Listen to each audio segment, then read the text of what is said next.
Clinics and doctors' offices are flooded with patients every day. Many of those people come and go without ever actually seeing the doctor. Instead, they're treated by a nurse practitioner. In the state of Mississippi, nurse practitioners are not allowed to practice medicine without a cooperative agreement with a physician, and some are pushing to change that. Our Cash Matlock joins us live in the studio with more on that story. Riley, in Mississippi, nurse practitioners are not allowed to open their own clinics or practices. Instead, they usually work alongside a doctor or a physician.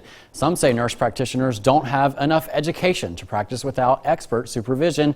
Others say NPs are capable of handling things just fine on their own.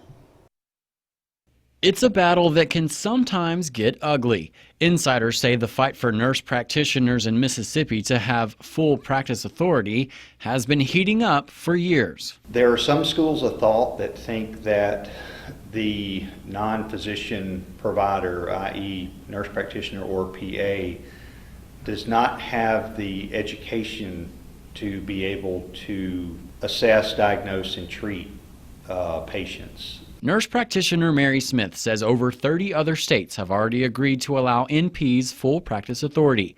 Her husband, OCH Chief Medical Officer Dr. William Todd Smith, says doctors in Mississippi are hesitant to follow this trend because of money.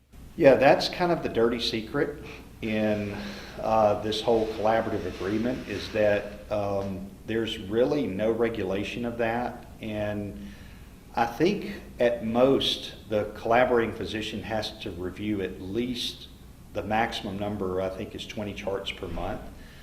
And throughout the years, different ranges of what that cost would be range anywhere from $200 to sometimes $2,000 a month. That's a monthly fee that, according to Dr. Smith, doesn't necessarily have a set price. I think there ought to be a standardized fee across the board, because it does kind of induce price gouging and it does kind of induce control. The issue of full practice authority has come up in state legislative sessions before, and Mary Smith says she's confident it will come up again. A lot of people, even, the lawmakers don't always know exactly what we do. That we do have a board of nursing who regulates us, so it's not like we would be unregulated, if we had full practice authority.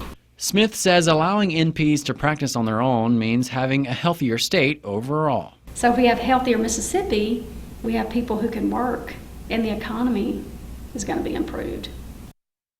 According to the American Association for Nurse Practitioners, more than 40% of states have adopted full practice authority licensure and practice laws for nurse practitioners.